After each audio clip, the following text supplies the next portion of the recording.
Hi, my name's Huckleberry Finn. You might know me from a book called The Adventures of Tom Sawyer by Mr. Mark Twain. He told the truth, mostly, but I'm here now, and I can tell you what was really going on back in those days. It was shortly after Tom and I had found the fortune in the last book. I was currently being raised by the widow Douglas since Pap was never really around. Her and Miss Watson were trying to civilize me. They gave me a Bible and made me sit up all straight and told me about the good place and the bad place. I didn't want to go to the good place. I doubted Tom would be there. On top of all of this, I made the mistake of accidentally flicking a spider into a candle, and that was a very bad sign. That night, I sat down for a smoke, feeling very worried, when I heard meowing by my window. It was Tom Sawyer, calling me to come out and meet him.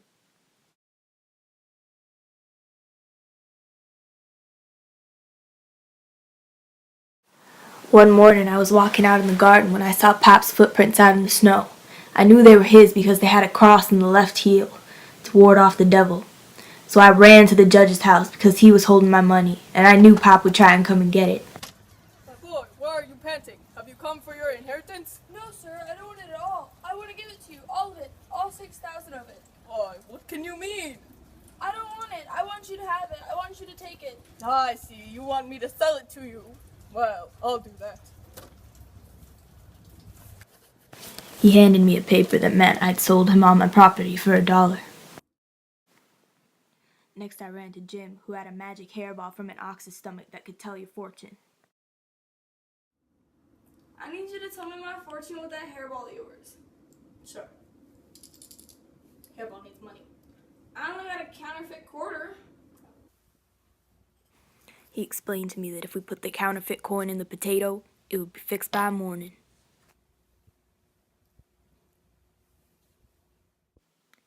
He then went on to tell me very fascinating things, like the fact that there was good in my life and bad in my life. I would have never known.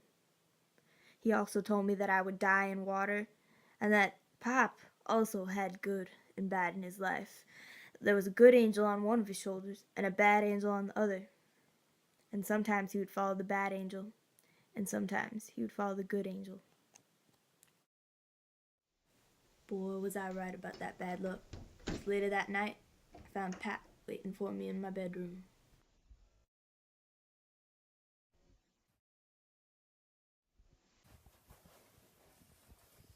Now, son, I've been hearing that you've been going to school, and that's unacceptable, because your mother and I have never been to school. But I'm learning stuff. I don't care. The only thing you need to know is how to live off of whiskey and dirt. He then asked me for my money. Pap, I have no money. I have $1. That's all I got. Now you listen here. This is mine. And all the other cash is mine. There is no other cash. When you find it, because I know you're lying to me, give it to me. You are my son, and everything that you have is mine.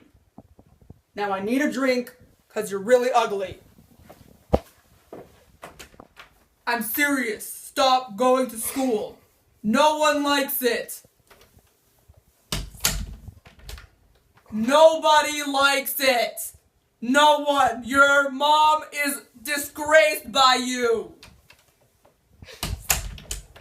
I'm not playing.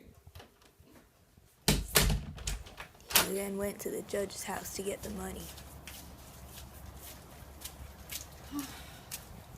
Stupid Huck in his stupid face. Listen. It's my son. Huck is mine. Okay.